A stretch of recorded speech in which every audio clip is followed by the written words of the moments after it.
Panjangnya antrean kendaraan yang akan menyeberang di Pelabuhan Padang Bayi Karangasem pasca karamnya kapal KMP Dharma Rucitra 3 membuat para supir truk antar pulau pengangkut logistik was-was. Mereka khawatir surat rapid test kadaluarsa dan berharap pelaksanaan rapid test digratiskan. Antrean kendaraan logistik yang akan masuk dermaga Padang Bayi menuju Lombok hingga Jumat siang masih panjang. Antrian mengular sampai di perbatasan Yehmalet, Desa Antige, Manggis, Karangasem.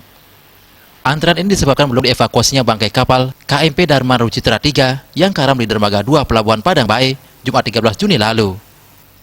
Sejumlah supir truk yang sedang menunggu antrian di Yehmalet mengatakan, selain khawatir kehabisan bekal jika terlalu lama mengantre, mereka juga khawatir surat rapid test yang berlaku selama 3 hari akan kadaluarsa.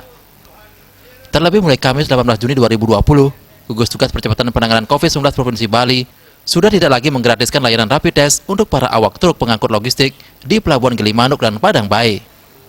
Artinya, jika hasil rapid test mereka kadaluarsa, mereka harus mengikuti rapid test secara mandiri dengan biaya sebesar Rp280.000 hingga Rp300.000.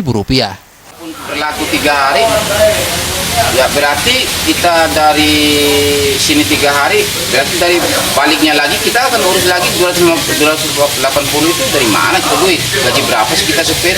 Harapannya kalaupun dites COVID-19 ini ya harus gratis lah gitu, jangan sampai biaya 280 itu, kalau bisa ya gocap nggak apa-apa. Kan sebenarnya kita mintanya gratis kayak kata pidato sopir kan di jadi prioritas kan sampai dikasih insentif dari pemerintah, tapi apa malah kita termasuk dipersulit kan. Rapid test yang di Pelabuhan Bali berlakunya 3 hari, supaya itu juga digratiskan kan, tahu kita ini supir uang apa segala macam sudah dibatasi sama pos. Para supir truk antar pulau ini berharap agar pelaksanaan rapid test tetap digratiskan, sehingga tidak semakin memberatkan perekonomian mereka yang telah terdampak pandemi COVID-19 ini. Eka Yana, Bali TV.